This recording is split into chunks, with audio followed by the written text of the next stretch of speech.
ሁሉንም እውነታ ሳሚ አፈረጠው።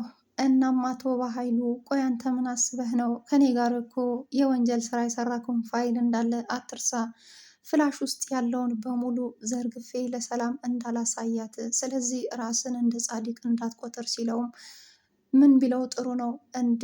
የብሌንን ስቃይ ማየት አልፈልግም። ብሌንን ለማግኘት ስል ምንም አደርጋለሁ። የብሌን ትክክለኛ እናቷ ሰላም እንደሆነች ስነግራትም ማመን አቅቷት ማልቀስ ጀመረች አለ።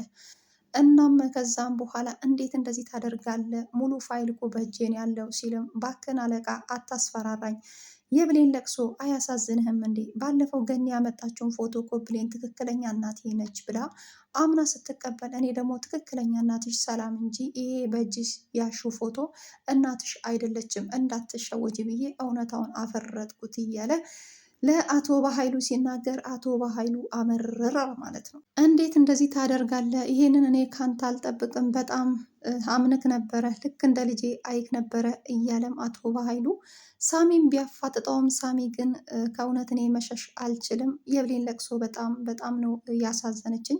በጣም ከፍቶኛል። አላውቅም። ለዛም ነው እንዳልኳችሁ ሳሚ የብሌን መጎዳት ስላሳሰበኝና የእሷ ለቅሶ ስላሳዘነኝ ነው እውነታውን የነገርኳት። ብሌንም ማመን አቅቷትም ስቅስቅ ብላ ማልቀስ ጀመረች። ሰላም ሰላም! ውድና የተከበራችሁ በያላችሁበት ስፍራ ሰላማችሁ ይብዛ። ለዚህ ቻይናል አዲስ ከሆናችሁ ላይክ፣ ሼር፣ ሰብስክራይብ ማድረግ አትርሱ። ቀጣዩን ፓርት ይዤላችሁ መጥቻለሁ። እስከ ቪዲዮ ፍጻሜ ለመከታተል ሞክሩ። ምንም ጊዜ እውነት ተደብቃ እንደማትቀር ሁላችንም እናውቃለን። ሳሚ በተደጋጋሚ ስልክ እየደወለ ብሌንን አንቺ አታቂኝም፣ እኔ ግን አቅሻለሁ። እናም ስታለቅሺ በጣም ነው የምታሳዝኝኝ። ዞሮ ዞሮ ትክክለኛ እናትሽ ሰላም መሆኗን አምነሽ ተቀበይ። የሰጡሽ ፎቶ በሙሉ ማስረጃ በሙሉ እሱ ስህተት ነው ሲላትም ምን አስበክ ነው? ለምንድን ነው ትክክለኛውን ነገር የማትነግረኝ? ማንነትን አሳውቀኝ እያለች በስልክ ብሌንም ስትመልስለት ማንነቴ እንኳን ይቆይሽ፣ ትክክለኛ እናትሽ ራሷ ሰላም ናት፣ አምነሽ ተቀበይ። አመንሽም አላመንሽም ትክክለኛ እናትሽ ራሷ ሰላም ናት እያለ ሲነግራትም ነገር ግን እኮ አሳዳጊ እናቴ ያመጣችልኝ ፎቶና የሰላም ፎቶ አይገናኝም፣ እናትሽን አግኝቼልሻለሁ ብላ ፎቶ አመታልኝ እኮ ነበር ብላው ነገረችው በስልክ ማለት ነው። ከዛም አይ እሱ ትክክለኛ ማስረጃ አይደለም፣ ትክክለኛ ማስረጃ ካስፈለገሽ እኔ ላመጣልሽ እችላለሁ፣ ማንነቴ ይቆይ፣ ነገር ግን በሰው ልክልሻለሁ ነው ያለው። ባለፈው ቾኮሌት ልኮላት ነበረ። ነገር ግን ብሌን ስሙን አታውቅም፣ ሳሚ እንደሆነ ማን እንደሆነ አታውቅም። እሱ መላክ ያለበትን ነገር ማስረጃ በሰው ይልካል እንጂ ጭራሽ ከእሷ ጋር አይገናኝም። ምክንያቱም ሳሚ ከብሌን ጋር ተገናኝቶ እንደዚህ አይነት ድርጊት ማድረጉን አቶ በኃይሉ የሚያውቅ ከሆነ ወዲያውንም አየር ባየር ያስወግደዋል፣ ሊገለውም ይችላል። ለዛም ነው በቃ ስሙንም መንገር አይፈልግም፣ ማን እንደሆነ ለብሌን ሊያሳውቃት አይፈልግም። ለምን? ሁሉም ነገር ተስተካክሎ እሷም እናቷን ካገኘች በኋላ ሰላምም ደግሞ ትክክለኛ ልጇን ብሌንን ካገኘች በኋላ ያለውን ነገር ሊያሳውቃት ይችላል ማለት ነው ከጊዜ ሂደት በኋላ። ነገር ግን አሁን ላይ ራሱንም ሊያሳውቅ አይፈልግም። አንተ ማነክ ትሏለች በስልክ። ማንነቴ ይቆይሽ፣ ምን ያደርግልሻል? አንቺ የምትፈልጊው ትክክለኛ ማስረጃ አይደል እንዴ? ስለዚህ አትሸወጂ። የተሰጠሽ ፎቶ ትክክለኛ እናትሽ አይደለችም። ይህንን ተንኮል የሚሰራው በኃይሉ የሰላም ወንድም ነው። በኃይሉ በጣም ኃይለኛ ተንኮለኛ እንደሆነ ታውቂያለሽ። ስለዚህ ጥንቃቄ አድርጊ እያለ በተደጋጋሚም ነግሯት ነበረ። እናም በነገራችን ላይ በዛን ሰዓት አቶ በኃይሉና ቃል ሌላ ተንኮል አስበው እያወሩ ሳለ ፎቶውን እኮ አስቀየርኩት፣ ትክክለኛ ፎቶ ነበረ፣ ነገር ግን የሌላ ሰው ፎቶን ያስላኩትኝ። ምክንያቱም ብሌን አታስታውስም። ብሌን በልጅነቷ ሳለች ነው ሰላም የተሰደደችው። ሰላምም ብዙም አታስታውስም፣ ብሌንም አታስታውስም። ትክክለኛ ልጇ የቷ እንደሆነች ሰላምን ብዙም አታስታውስም። ምክንያቱም ከ10 ዓመት በላይ አረብ ሀገር ስለቆየች በሰዓቱ ቃልንም ሳመጣ በደስታን የተቀበለችው። ብታቅ ኖሮ ቃልን አትቀበላትም ነበረ። ስለዚህ አሁን ባለኝ ጊዜ ቶሎ ቶሎ ተፍ ብዬ ሰላምን አስወግጄ ንብረቱ በቃል ስም ይዞራል፣ ከቃል ወደ ራሴ ስም አዘዋውራለሁ ብሎ ከማን ጋር ይመካከራል? ከሳሚ ጋር። ሳሚ ደግሞ የብሌንን ለቅሶ አይቼ አላስቻለኝም። በቃ አላቅም፣ ከብዶኛል። ለምን እንደሆነ አላቅም። ይቺ ልጅ ለምን እንደምታሳዝነኝ አላውቅም።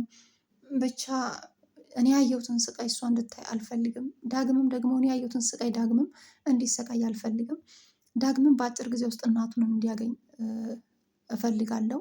ብሌንም ደግሞ ትክክለኛ እናቷን እንድታገኝ ያለኝን በቃ ኃይል ተጠቅሜ መስዋዕት ከፍዬም ቢሆን ሁለቱንም ከእናታቸው ጋር ማገናኘት እፈልጋለሁ።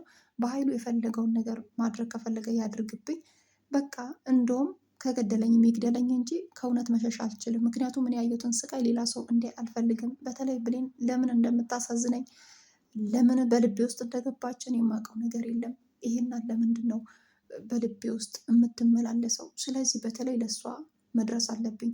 ሲቀጥል ደግሞ በጣም ያሳዘነኝ ዳግም እንዳም ደግሞ እናትየው አንጀቴን የበላችኝ። የዳግም እናት አንጀት ነው የምትበላው።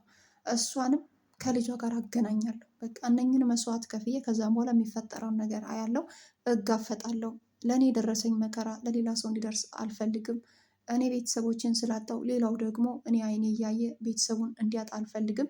በእርግጥ ከክፉ ሰው ጋር ስለምሰራ እኔም ራሴ ልክ እንደ ክፉ ብቆጠርም ነገር ግን የቻልኩትን ያህል መልካም ለመሆን እሞክራለሁ። አቶ በኃይሉ በሰዓቱ በላከኝ ሰዓት ሂድና የዳግምን እናት አስወግዳት ነው ያለው። ነገር ግን አሳዘነችኝ። ልገላት ስል እጄ ራሱ ተንቀጠቀጠ። በቃ አልቻልኩኝም። አንቺ ብቻ ሚስጥሩን ጠብቂ፣ ከልጅሽ ጋር አገናኝሻለሁ ብዬ ጥያት ወጣሁኝ። ስለዚህ አሁን ያለኝ አማራጭ እንደምንም ቀስ በቀስ ትልቅ ፋይል ትልቅ ማስረጃ አለኝ። ይሄንን ለሰላም በመስጠት ይህንን ፋይል ወይ ደግሞ የቀዳሁትን ሪከርድ ወይ ደግሞ ይህንን ማስረጃ ስሰጣት እሷም አምና ትቀበላለች። አምና በምትቀበልበት ሰዓት በዛን ሰዓት ያለውን ነገር አስተካክላለሁ። እናም ሰላምም ከልጇ ጋር ትገናኛለች፣ የሰላም ህይወት ትኖራለች። እንዲሁም ደግሞ ዳግምም ከእናቱ ጋር ይገናኛል፣ የሰላም ላይፉን ይቀጥላል ማለት ነው። ስለዚህ እንደዚህ ነው ማድረግ ያለብኝ። እናም አይኔ እያየ እንዲሰቃዩ አልፈልግም። በተለይ ብሌን እንድትሰቃይብኝ አልፈልግም እያለ ነው። እኔ እንደኔ አስተያየት እውነት ለመናገር ሳሚ በጣም ነው የሚወዳት። እንደውም ከዳግም የበለጠ ይወዳታል። በእርግጥ ዳግምም ብሌንን ይወዳታል። ጨዋ ሴት ናት፣ ምርጥ ሴት ናት። በቃ እሺ ብትለኝ ምናምን የራሴ አደርጋታለሁ ነው የሚለው ዳግም። ነገር ግን በነገራችን ላይ በጣም ትኩረት እያደረገ ነው ሳሚ። ከሳሚ ጋር ብትሆን ነገሮቹ ይስተካከላሉ። በአጭር ጊዜ ውስጥ ሁሉንም ነገር መስመር ያስይዛል። ምክንያቱም ትልቅ ትልቅ ሚስጥር ሳሚ ነው የሚያውቀው። ከባኃይሉ ጋር አብሮ ተመሳጥሮ ስለሚሰራ ሁሉንም ነገር የሚሸፍነው ሳሚ ስለሆነ ሳሚና ብሌን አብረው ቢቀጥሉ ብሌን በአጭር ጊዜ ውስጥ ከሰላም ጋር አንድ ትሆናለች። ነገር ግን ከዳግም ጋር የምትሆን ከሆነ ምናልባት በተለያየ መንገድ ሌላ ችግር ሊፈጠር ይችላል። ለምን ሳሚና በኃይሉ አንድ ላይ ስለሚሰሩ ማለት ነው። ግን ብሌን እሺ ብላ ምናልባት እሺ ብላ ማለት ነው ከሳሚ ጋር የምትቀጥል ከሆነ ተስማምታ የምትቀጥል ከሆነ በአጭር ጊዜ ውስጥ ሁሉንም ነገር ሊያስተካክልላት ይችላል። ለምን ትክክለኛ ማስረጃና ትክክለኛ ፋይል በሳሚ እጅ ስላለ ማለት ነው። ለምን ሁሉንም ነገር ያውቃል። ከመጀመሪያ ጀምሮ ሰላም አረብ ሀገር ከመሰደዷ በፊት በኃይሉ ሳሚን ያሳደገው በኃይሉ ነው። ከልጅነቱ ጀምሮ እኔ ነኝ ያሳደግኩት፣ እኔ ነኝ እዚህ ደረጃ ያደረስኩት ብሎ ባለፈው ሲያወራ ከሰማችሁ ማለት ነው። እና ልክ እንዳልኳችሁ አቶ በኃይሉ ሳሚን ልክ እንደ ልጁ ነው የሚያየው። ነገር ግን ያው ራሱም በጣም ኃይለኛ እና ራስ ወዳጅ ከመሆኑ የተነሳ ሳሚም እንደ ራሱ እንዲሆን ይፈልጋል፣ ራስ ወዳጅ እንዲሆን ይፈልጋል። በቃ ልክ እንደሱ ላይክ እንደሱ ክፉ እንዲሆንም ይፈልጋል። ነገር ግን ሳሚ ደግሞ ይህን ያህል ክፉ አይደለም። በጣም በቃ የሚራራ ልብን ያለው የሚያዝን ልብን ያለው። ግደል ተብሎ ይላካል፣ እሺ ብሎ ተስማምቶ ይልና ተመልሶ ትቶ ይመጣል ማለት ነው። ምክንያቱም የሚራራና የሚያስብ ልብ ስላለው በጣም በጣም በጣም ትልቅ ቦታ ለሰዎች ስላለው ማለት ነው። ዳግም ደግሞ የሰማውን ሚስጥር ደውሎ ለማን የነገራት? ቀጥታ ለብሌን። እናም ቃል ከአቶ በኃይሉ ጋር ስለ አንቺ እናት ስታወራ ሰምቼ ነበረ። የብሌን አሳዳጊ እናቷ መታ ነበረ፣ ወላጅ እናቷን ልታገናኛት ነው እያለችም እያወራች ነው። ሲቀጥልም ደግሞ የተላከው ፎቶ ትክክለኛ እናቷም አይደለችም እያለችም ስታወራ ሰምቻለሁኝ። ስለዚህ ጥንቃቄ አድርጊ፣ ፎቶ አሳዳጊ እናትሽ ይዛልሽ መታ ነበር፣ የወላጅ እናትሽ ፎቶ ነው ብሎ ሲጠይቃትም አዎ ግን እኔ አምኜን የተቀበልኩት ምክንያቱም እኔን ትመስላለች ስትልም እንደ ሰው ነው የሚመስልማ መች ይጠፋል ብሌን፣ ብቻ በጥንቃቄ ሁሉንም ነገር ተከታተይ። እናም ቃል በጣም ተንኮለኛ ናት፣ በኃይሉም በጣም ተንኮለኛ እንደሆነ ታውቂያለሽ። እና እኔ ያየሁትና የሰማሁትን መረጃ ነው የምነግርሽ ብሎ ስልክ ደውሎ ዳግም ነገራት ለብሌን። እና እሺ አለች። ግን እኮ እማዬ አትዋሸኝም፣ እማዬ ማለት አሳዳጊ እናቷን ነው። እና አሳዳጊ እናቴ እኮ አትዋሸኝም፣ ትክክለኛ እናቴን ይዛልኝ የመጣችው ስትልም አይ ለማንኛውም ብቻ በደንብ ቼክ አድርጊ፣ ትክክለኛ እናትሽ ልትሆንም ላትሆንም ትችላለች። እዚህ ጋር እኮ ቃል ውጭ ከእናንተ ተደብቃ ወጥታ ስታወራ ስታወራ ሰምቼ ነው። ስለዚህ ስታወራ ሰምቼ ነው፣ ጥንቃቄ አድርጊ እያለ ሁሉንም ማስረጃ ቀጥታ ለብሌን ይነግራታል። ብሌንዬም እሺ ችግር የለውም በአጭር ጊዜ ውስጥ ወላጅ እናቴን እማዬ አገናኝሻለሁ ብላለች እና አሁን ደስታዬን አልቻልኩም ዳጊ ስትለውም ዳጊም እንደው ያሳካልሽ ያርግልሽ፣ አንቺ በጣም መልካም እና የዋና ጥሩ ሴት ነሽ፣ ፈጣሪ ያሳካልሽ ሲላትም አሜን ዳጊ እያለችው ማለት ነው። በስተመጨረሻ ሳሚ ደግሞ አጋለጣቸው ሁለት ተንኮለኞችን፣ እናንተ አስመሳዮች ናችሁ። ሳሚ እውነት ይገርማል ማለት ነው። አብሮት እየበላ አብሮት እየጠጣ ነገር ግን ተንኮላቸውን አጋለጠ። ይሻላል እንደዚህ እኔ አንተ አሳዳጊ ብትሆንም ነገር ግን በክፋት ብቻ ተሞልቼ ስላደኩ ለራሴ ያዝናለሁ ብሎ አጋለጠው በኃይሉንና እንዲሁም ቃልን ማለት ነው። ይመቻችሁ። ባይ ባይ